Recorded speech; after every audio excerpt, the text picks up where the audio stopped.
Recording by मोरिया studio सपना बाजार। हमारा सजनमा के बड़ी याद आवतर सखिया हमारा सजनमा के सुते जाइला तो रोजे देखिले सपनमा के अरे सुते जाइला तो रोजे देखिले सपनमा के बड़ी याद आवतर सखिया हमारा सजनमा के बड़ी याद आवतर सखिया हमारा सजनमा के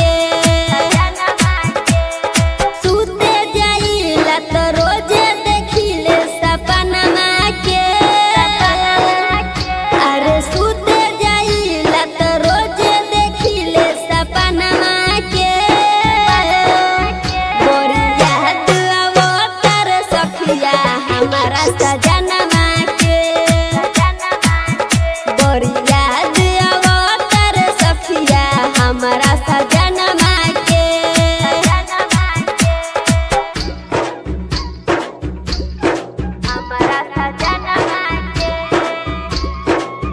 बड़ी याद आवतर सखिया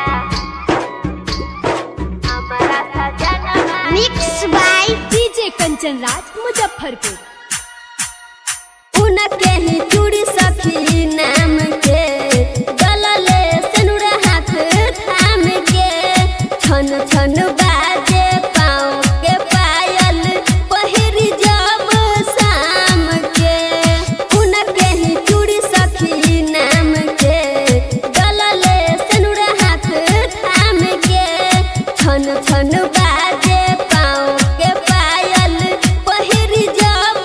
शाम के मेहंदी लगवले बानी सखी उनके नाम के मेहंदी रचवले बानी सखी उनके नाम के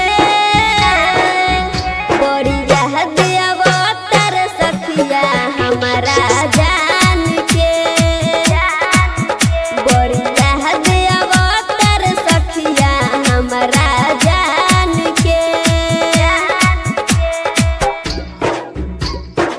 हमारा सजनमा के बड़ी याद आवतर सखिया हमारा सजनमा mix by DJ Kanchan Raj Muzaffarpur. पूजिले भगवान से पहिले चाहिल हम दिलो जान से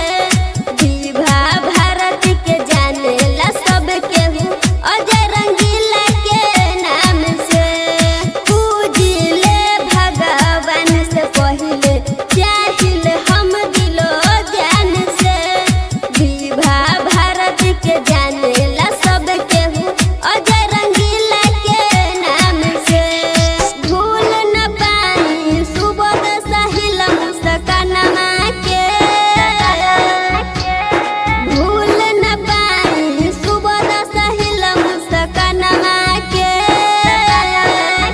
बड़ी याद आवतर सखिया हमारा सजनमा के बड़ी याद आवतर सखिया हमारा सजनमा के रिकॉर्डिंग बाय मोरिया स्टूडियो सपना बाजार।